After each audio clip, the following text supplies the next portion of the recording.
Since the crude oil prices are historically low due to fall in global demand, how do you analyze India's reaction to this situation so far? And how can India best utilize this opportunity to have the low oil prices since we are the net importer? This actually links with the previous question, interestingly, right? Even all the questions are interlinked because we started talking about the larger ecosystem, then we came to the, one particular sector, like, the transportation sector, then we are talking about the energy which is used in the transportation sector. And of course, interestingly, India is known as a coal economy. I mean, if you look at from the industrial economics viewpoint, then India is known as coal economy because majority of the industries are dependent on coal for production purpose.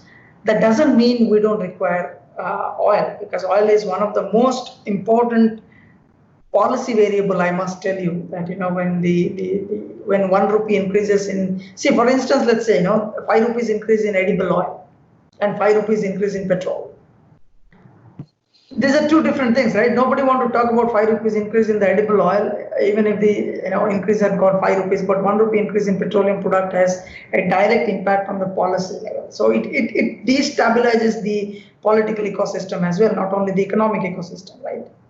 Now, if you look at the pandemic, for example, let's start with the pandemic. So the ongoing impact of COVID-19 gains from the lower crude oil price got offset in the large extent, because mostly what has happened, economic activity did not function. So the demand side problem is happened because a lot of economy are not dependent on the crude oil. Now it is important to note that the crude oil fall in global prices is not a pure positive supply shock, which benefits the oil consumers like India, right? It is not a pure supply shock. It is because of the COVID-19. Not because of the international competitive pricing of oil. So it's a short-term phenomenon. But also as a result of the weak demand-induced shock, and therefore the positive impact has got somehow offset. So what has happened is the reduction in the coal price is not definitely for the international competitive price, but also the economy has slowed down and many economies are shut down. And in fact, the oil importing economies have shut down their economic activity due to the pandemic. So it's a very short-term economic phenomenon. But still there is a benefit for India as an economy, because the benefit is to probably help the Indian fiscal position. Because the Indian fiscal position will be limited as tax collection to the government from the petroleum sector got affected due to the slowdown period of the COVID-19 situation. Now we are also running a current account deficit. And hence, we will gain from lower crude oil prices as oil importer bill will come down. So if we can import more at this particular time, we are paying less, and we have a problem of current account deficit. So probably that can a little bit help us in terms of rearranging the equation of current account deficit into a different perspective, because we are definitely going to pay low. But the question is, how much oil we can actually import? Or in other words, do we have adequate storage capacity to purchase at a lesser rate and keep as an inventory for tomorrow's consumption, right? So that is the biggest question that we have to think about. And for that matter, how many refineries are there in India which can come up with energy derivatives? So interestingly, this also calls for an investment in this segment in India.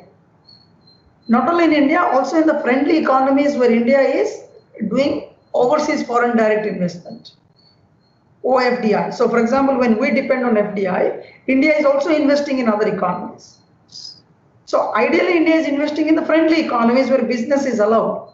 Yes. So if we cannot have another refinery industry in India, because the refinery industry is also polluting.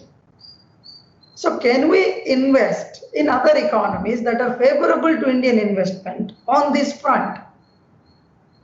So that if we already reach to the optimal point of energy reserves, because we don't have much, I'll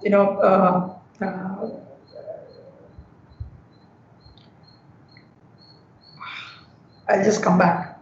Sure. Yeah, because we do not have much capability to keep the import of crude oil, Yes. Maybe because of the issue in terms of actually, will you be able to edit? Yes, sir. I'll just take a 10-second break. I'll edit it. No, I just forgot that word. What is that word? You keep something now. Storage capacity, sorry. Yeah. So, so if we do not have adequate storage capacity and we are reaching to the optimal level of storage capacity during the low price of petroleum, can we invest in the friendly economies and increase our storage capability for the future consumption as an inventory? Yes. Because that is how we can probably correct our current account deficit. True. And if we can allow firms to invest in this segment, then what happens is, again, I go back to the employment potential. So we are coming up with new employment potentials in these segments. So the government has been keen on rising the excise duties and tax on the auto fuels, right? That is another issue that has come up wherever the global oil prices fall in order to supplement the revenue collections. So there are a couple of things that we have to clearly understand. That means the first is the oil price has definitely come down, but the income of the government has also come down. Right, the tax collection has come down. So ideally, there is a question why there is a divergence between the oil prices falling and the petrol prices increasing in India. Because there is no tax collections and less tax collection during the pandemic time, probably even if with a low crude oil price, the government is increasing, particularly for as a tax into the auto fuels, so that it can probably manage the income side of the government to operate for this pandemic time. So therefore, this the reduction in coal, the reduction in the petroleum has definitely a positive impact for economies like India. However, we have to be very quick in terms of policy making and adapting to the policy to increase our inventories, right? Because it's a very short-term phenomena. Again, I repeat, it is not a demand-led thing. It's a demand-led thing because the economic activity has shut down. The demand for fuels have come down. Import-dependent economies on oil are not demanding higher oil reserves, and therefore there is a slowdown. That doesn't mean it is going to stay for a long time. Seriously. And this is the time India should act quickly so that it can correct the fiscal deficit point of view and the current deficit point of view. Seriously. Plus, No, sir. Continue. Yeah, and plus we can also have an inventory that can be consumed tomorrow. Even if there is a possibility of conflict, which is happening today when we talk between India and China, there is a conflict, right? Now, these conflicts are also related to the oil market. See, once the conflict is happening, then obviously India's import of oil will increase. Assuming a possibility of a larger conflict, India would like to have more reserves. And thereby it is going to change the economic dynamics of oil market. It means we should capitalize on the low prices and we should build a surplus so that we can use it later.